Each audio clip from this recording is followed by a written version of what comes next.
Hey everyone, welcome to my podcast. This is the Tatted Princess, and today I'm going to be discussing mental illnesses. For some people, this is a hard topic to talk about, but this shit is real. People suffer from them every day, including myself. I was first diagnosed at 14 years old with bipolar disorder 2, social anxiety, and agoraphobia. For people who don't know what bipolar disorder 2 is, it is depressive and manic episodes always happening, and for me, it can last weeks or months. Like 2 days ago, I literally woke up and wasn't depressed anymore and wanted to start a podcast. That's when I knew my manic mode has set in, which is typical for me. I'm always switching moods and shit like that.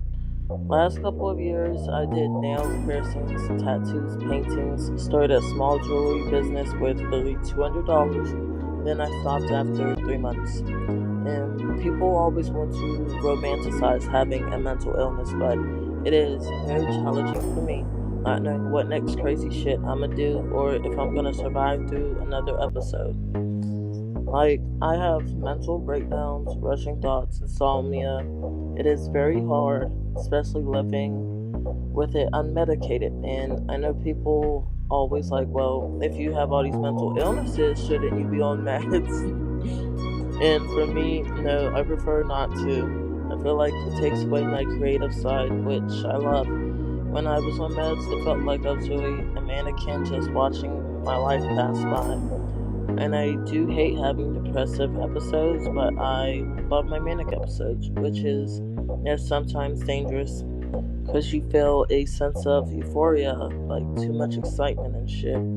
Also, having a godlike complex, which when I'm in a manic episode, I feel like I'm better than everyone else. I'm superior. I'll literally walk around saying that shit, which I know is very toxic. In my head, it's like I'm a princess on a pedestal, like people should bow down to me. And it's fucked up to say, I know. I try to control it, but for years I always was down and depressed and hated the way I look. I hated myself so much I started getting multiple piercings and tattoos, trying to cope with it, and it made me feel so much better about myself, honestly. And I started dressing very gothic and stretching my earlobes, shaving my head and shit. I loved it. I feel like every couple of years I change, like a snake shedding its skin though.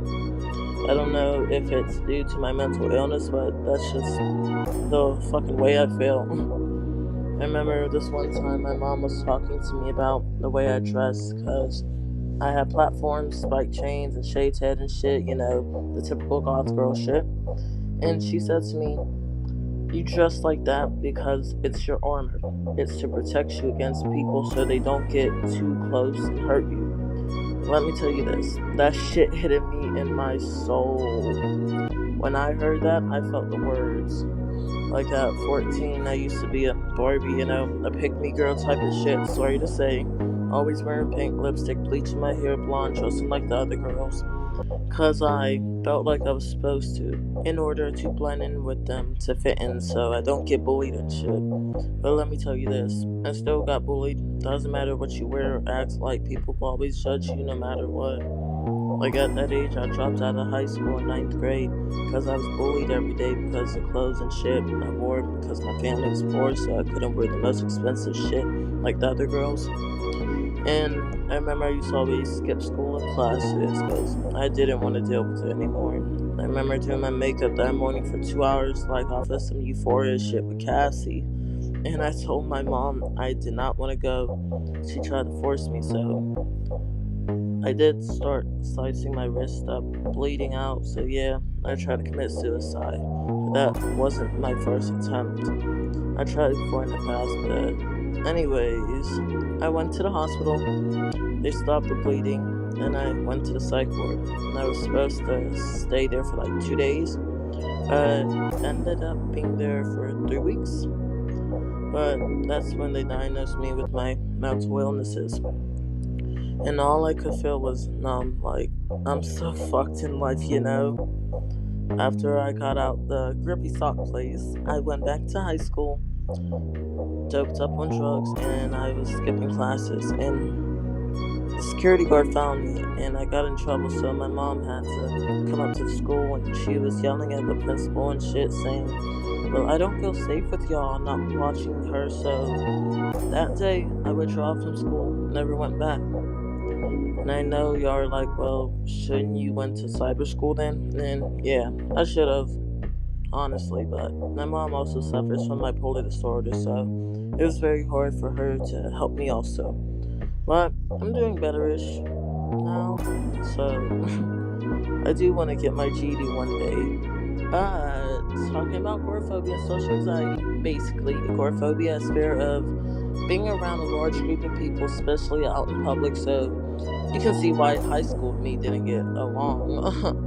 Like, after I dropped out for months, I would stay in the house. I didn't want to leave unless it was with one of my parents. Like, it was really bad, especially back then, but now I feel like I can control it somewhat. I am antisocial, you know. I don't have a lot of friends. I literally have like two, if even. I do want to go out and do shit now. I don't like staying in the house as much because I know my mind would go somewhere else that I don't want it to go.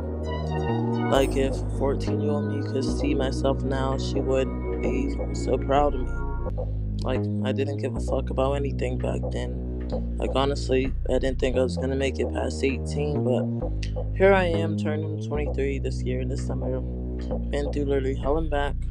I am a recovering drug addict. I'm 5 months clean now, but I do drink a lot and want to cut back more, honestly. And that's something a lot of people don't talk about, you know, having a mental illness.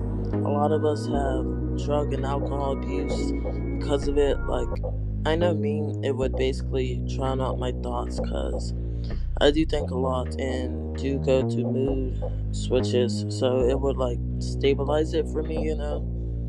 I've been battling addiction for years. Like, I don't know how I'm not dead yet from drugs.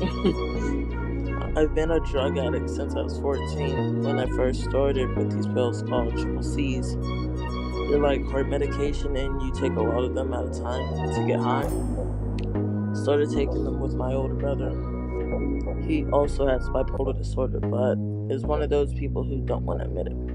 And just to be clear, I don't blame him for my drug addiction. I chose my own path just like he did. And me and him were both in recovery. But yeah, then I started moving on to perks and Zans and coke. Then I got clean.